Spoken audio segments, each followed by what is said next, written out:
6 cars that are eligible for import to the US in 2023.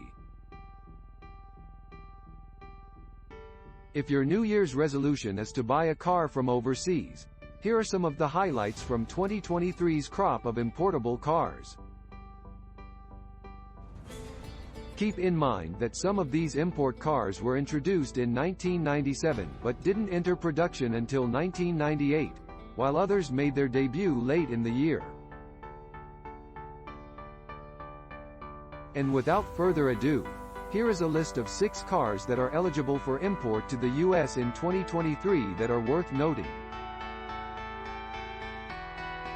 Alfa Romeo 166. Developed to replace the 164, the 166 stands out as Alfa Romeo's last true flagship sedan. It wasn't directly replaced. It shares its front-wheel drive platform with the Lancia Kappa, but the two cars look nothing alike. Alfa Romeo gave the big sedan a smooth, relatively elegant design that borrows several styling cues from the smaller 156. At launch, buyers could choose from a wide array of engine options including a 2.0-liter twin-spark 4-cylinder with 2 spark plugs per cylinder, a 2.4-liter 5-cylinder turbodiesel, and a 24-valve, 3.0-liter V6. P166 landed in a segment dominated by the Mercedes-Benz E-Class, the BMW 5 Series, and the Audi A6, so it had to put a bigger focus on luxury than on performance to lure buyers into Alfa Romeo showrooms. Production ended in 2007 after about 100,000 units were built, and the 166 has yet to gain traction on the collector car market.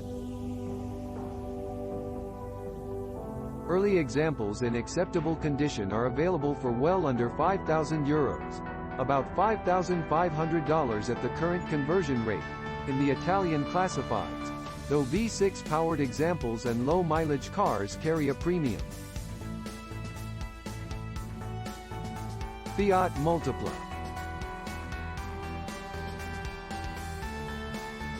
We're not going to argue with the folks who say that the Fiat Multipla is one of the ugliest cars ever to come out of Italy. To each his or her own. Its design is certainly unusual, to say the least, but keep in mind that it borrows its name from an evolution of the original 600 that was an acquired taste as well. Get closer. Shut your eyes if needed. Open the driver's door, and you'll immediately get the Multipla's appeal. The freakish proportions hide a spectacularly spacious interior capable of comfortably carrying 6 full-grown adults and a trunk load of gear. It's a stroke of packaging genius. For context, most of the Multipla's rivals offered 5 seats. Fiat tried hard to sell the people mover. It even made a promotional video game called Multispy, but it quickly found out 6 seats weren't always considered a fair trade-off for having to look at a Multipla in your driveway. Fast forward to 2023 and the Multipla is seemingly just the right kind of weird. It's increasingly sought after by a small subset of the enthusiast community, and there's even an owners club operating in Italy. You can join without breaking the bank.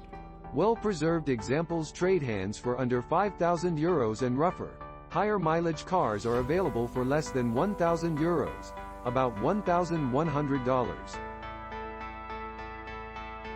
Mitsubishi Pajero I/O or Pajero Pinning. In the 1990s, Mitsubishi identified a market for a scaled-down Pajero, which we knew as the Montero, that offered excellent off-road capacity and compact dimensions. This mini SUV was developed largely for countries like Japan, where space is a premium, but it was built and sold in several other markets including Europe and Brazil. Initially offered exclusively with 2 doors, and later available with 4 doors, the Pajero IO featured a Pajero-like design, a part-time 4-wheel drive system with a locking center differential, and a 4-cylinder engine. In 2023, your best bet for finding an import-eligible Pajero IO is to look for one on Japanese export sites, where they're typically listed for less than $5,000. If you're patient, you can wait until 2024 and find a left-hand drive, Pajero Pinin-badged example built by Pininfarina near Turin, Italy, starting in 1999.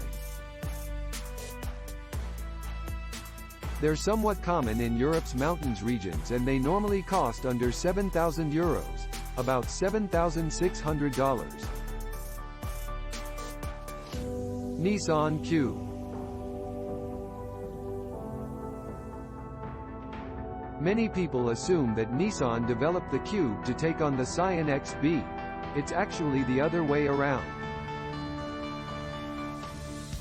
While the Cube didn't make its American debut until 2009, the nameplate was introduced in 1998 on the Japanese market and went through 2 generations before receiving clearance to cross the Pacific Ocean.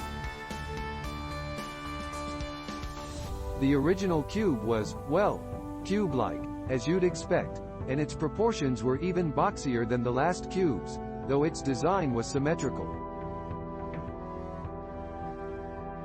The angular body hid an architecture and mechanical components shared with a mass-produced econobox called Micra, or March depending on the market, so engine parts are reasonably easy to find.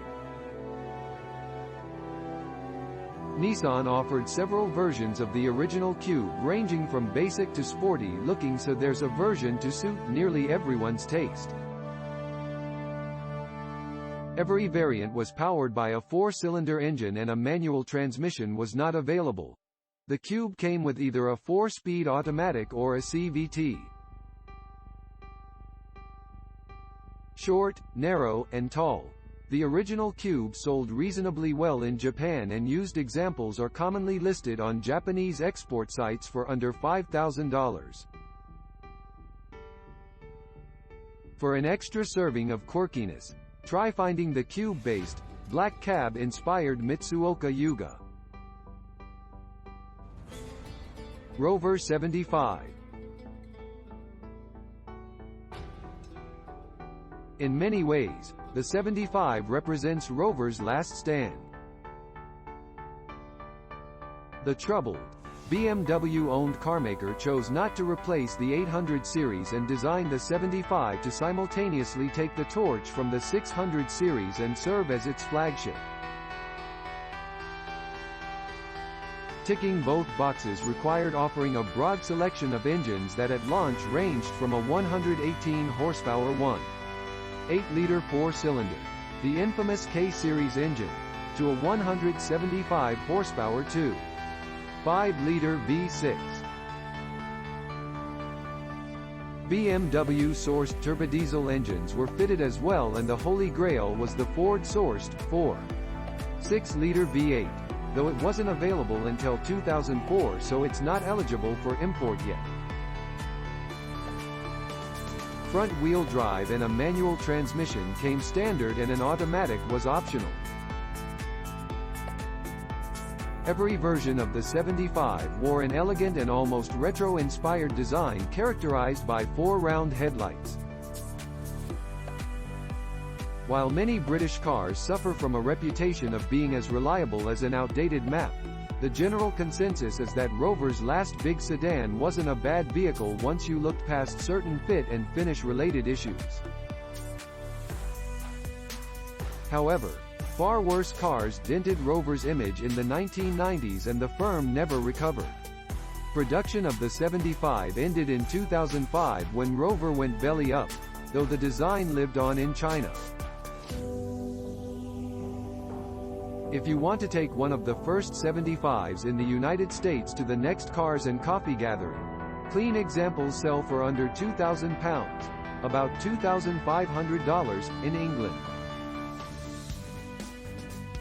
Volkswagen Lupo. closely related to the Seat Rosa. The Lupo represents a part of the Volkswagen iceberg that we've never seen in the United States. It's a tiny city car that was only available with 2 doors, and by tiny, we truly mean tiny, at 138.7 inches long. It's nearly 10 inches shorter than the current generation Mitsubishi Mirage and almost 20 inches shorter than the 4th generation Golf that was sold during that era. The friendly face usually masked a pretty boring engine, but there were notable exceptions. In some markets, Volkswagen offered the Lupo with a 16-valve, 1.4-liter 4-cylinder engine rated at 74 horsepower, which was a decent amount in a hatchback that weighed less than a Mazda Miata. The enthusiast's choice is undoubtedly the 123-horsepower Lupo GTI, but it wasn't released until 2000, so you'll need to wait until 2025 to import one. Regardless, the Lupo is a zippy little hatchback that's more practical than its proportions suggest and fun to drive in a less is more kind of way. Want one? Used examples with reasonable mileage trade hands for under €3,000, about $3,300, in Germany.